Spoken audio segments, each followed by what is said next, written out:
Russell Castaneras, and Amy and I are really, really glad that you're all here. We know that in a world where there's a whole lot of choices, rain withstanding, so it's not a good beach day, so it explains a lot. We know there's lots of things you can do, lots of things with your time, and that you're here to share with us is nothing short of amazing. So, what could be better? We're all here together. Whew. Now, if you will join me as I light the chalice with the words, which are very simple.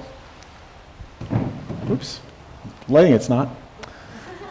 If you want to be happy, practice compassion. If you want to be happy, practice compassion. If you want to be happy, practice compassion. Easiest ever. Great message, though. I know. It's amazing. Okay, Susan, come on up. It's time for the story for all ages. Want me to do the clicker? Okay.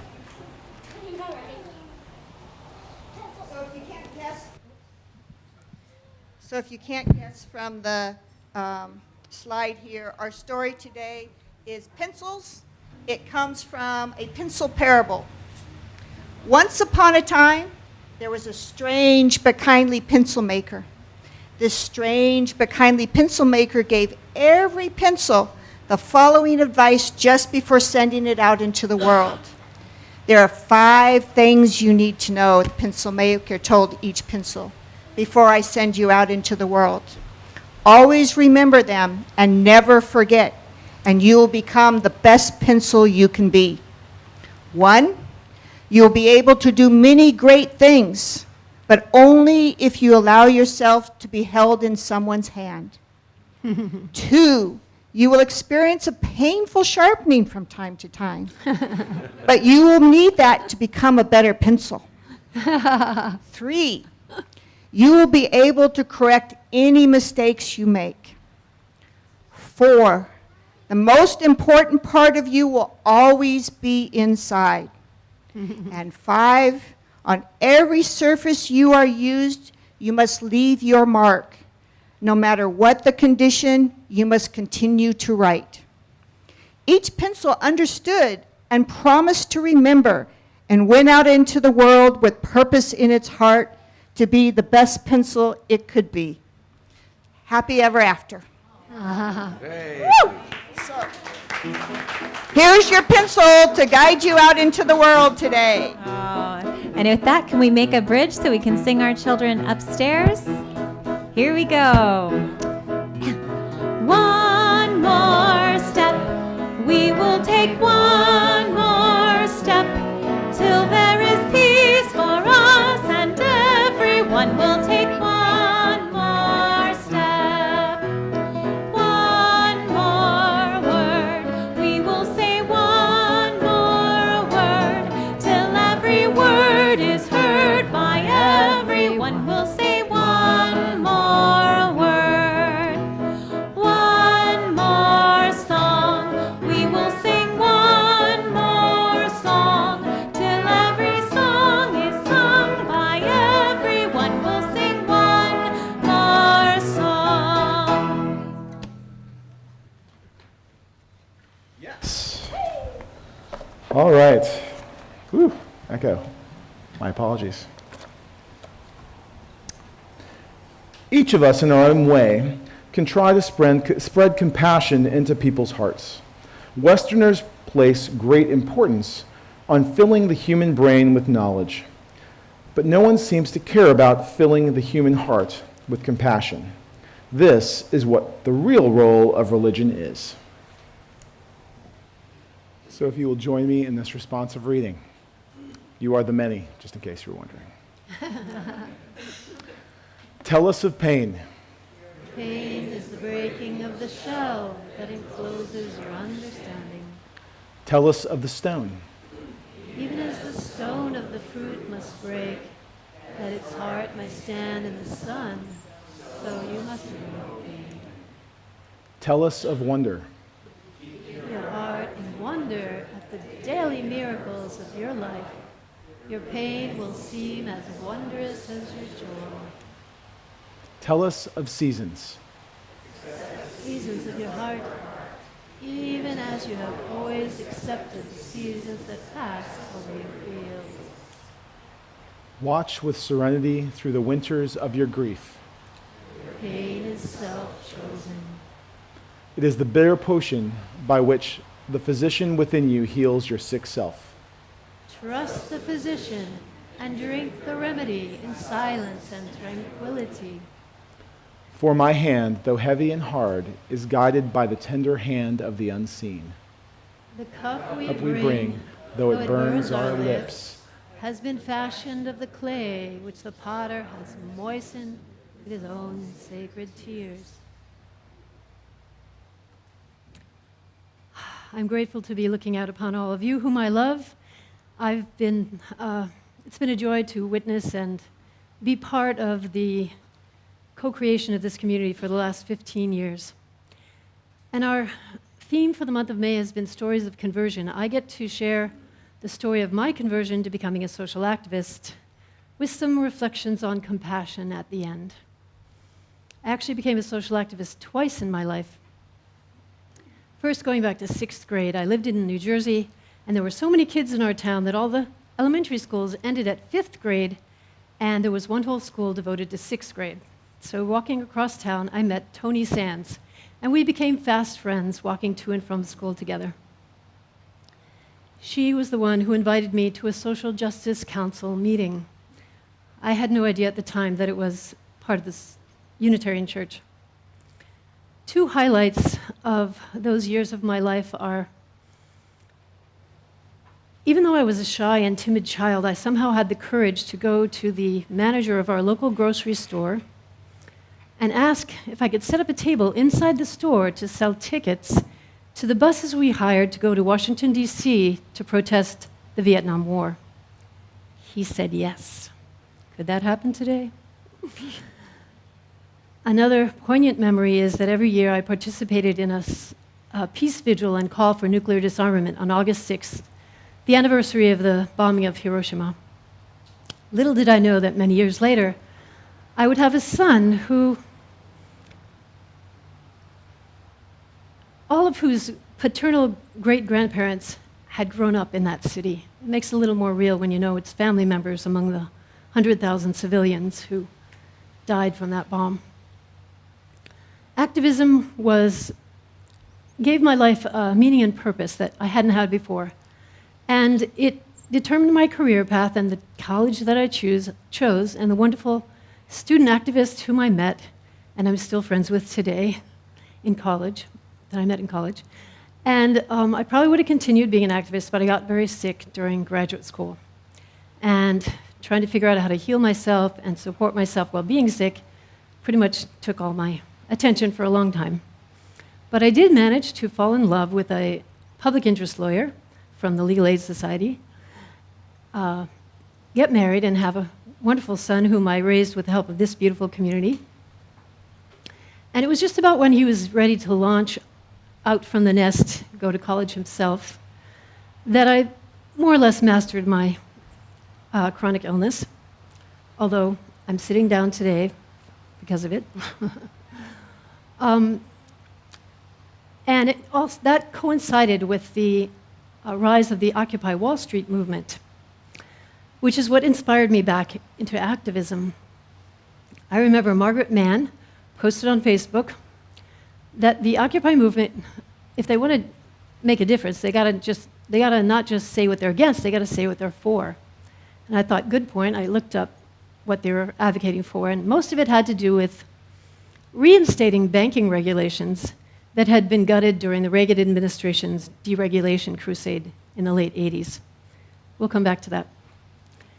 The funny thing is that while I was busy not being an activist, I had assumed that the level of knowledge and awareness that I'd gained in college in the Midwest had naturally spread and that others had taken up the charge and positive change had been happening.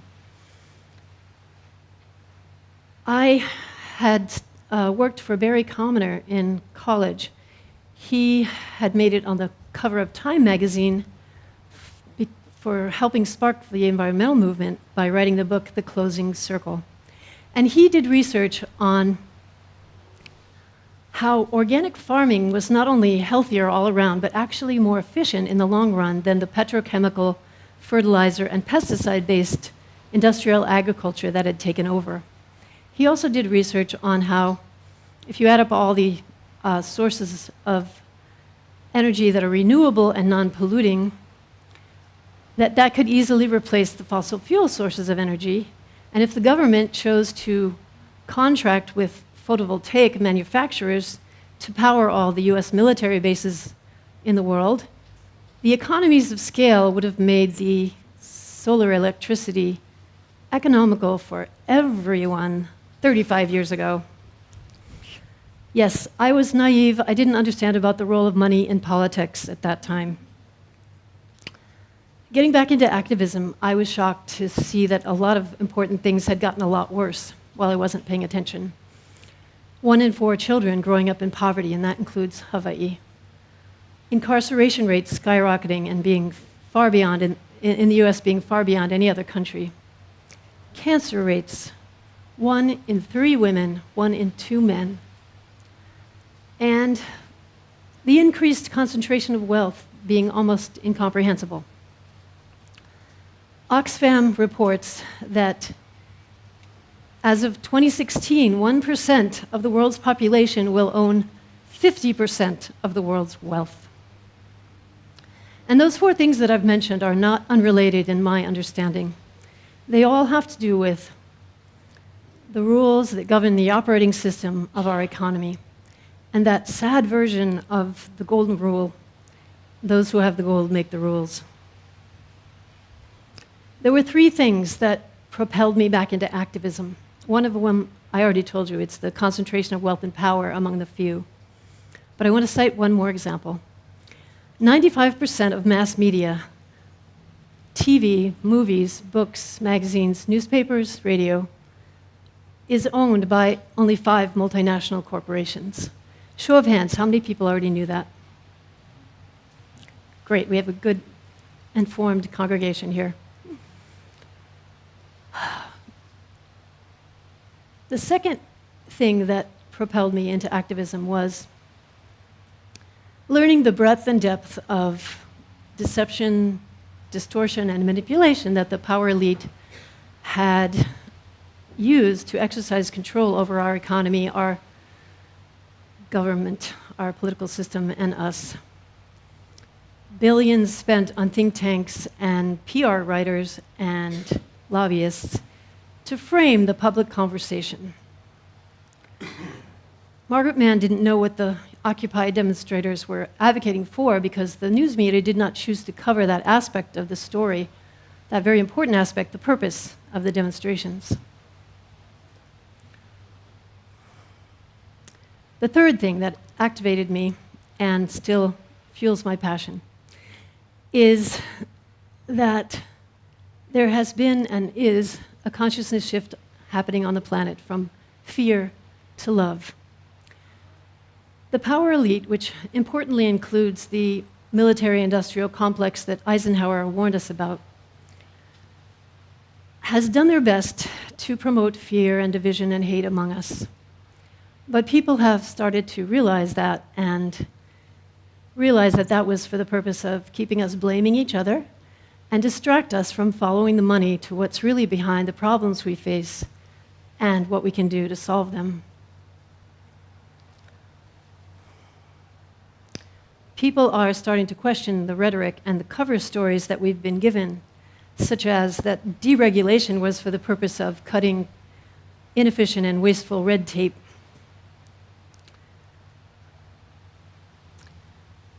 People are recognizing that the 1% who own 50% of the wealth on the planet didn't get there on an even playing field. And people are starting to change the mindset that the beliefs that have been programmed by the power elite in us, such as that pollution and poverty are inevitable. I remember I was impressed when I learned that the amount of wealth that the amount of money that the wealthy just hold on to, don't even invest, just sit on, is enough to eliminate poverty. And people are starting to think that if 99% of the population can survive on 50% of the world's wealth, then the other 50% that the 1% control and own could be used to develop the already existing methods that we know of to meet our needs without toxic chemicals and give food, houses, education, and health care to everyone who needs it, and still live very comfortably with that amount of money. People are good. People care about each other, and we want to make the world a better place for our children. We don't need to be converted to compassion. We're naturally compassionate. We just need to know the truth. When Tony invited me to the anti-war movement, I had compassion for the people who were affected by the war. At that time, there were journalists on the ground, and the news covered the effects on real people of death and destruction of the war, unlike today. We need to know the truth, and we also need to know what we can do to make a positive difference in a system-wide way. The Anti-Corruption Act is about getting money out of politics. It was written by the former head of the FEC, the Federal Elections Commission, and other very credentialed people. And it's already passed in Tallahassee, the capital of the state of Florida. And as you may know, Florida is a very right-wing state. Getting money out of politics is something that we can all unite around. I've proposed to the Social Justice Council of this church that we offer an action every month that we can all learn about and get behind, because as you know, when we unite together, our impact is greater, especially when we share it with our friends outside the church, as my friend Tony Sands did when she invited me and changed my life forever. As we go forward taking action, I realize that there is a way that we may need some conversion to compassion in a certain way. And that is compassion for those who don't see as we do in making change. I think The Daily Show is brilliant, and that we all need to vent our pain, and that laughter is the best medicine. And I totally laughed when I read Andy Borowicz's satire piece entitled, "Scientists have discovered a new strain of fact-resistant humans." But we've got to stop making fun of people who don't agree with us. It divides and alienates us, and we've got to pull together. And we are all one family. My brother is a climate denier. I've learned a lot about what the power elite has done, horrible things that they've done in their quest for power. And it's been very hard for me not to hate them for it. But I'm a loving person. And I know that they are just as trapped in their false beliefs about fear and separation as anyone. And I also know that that in order to create the more beautiful world that our hearts know is possible, we need to stay in our hearts and be guided by our hearts and be moved by that most powerful force in the universe that we all know is love. In my view, love is infinitely creative. And I know beyond a shadow of a doubt that we have that power. Thank you.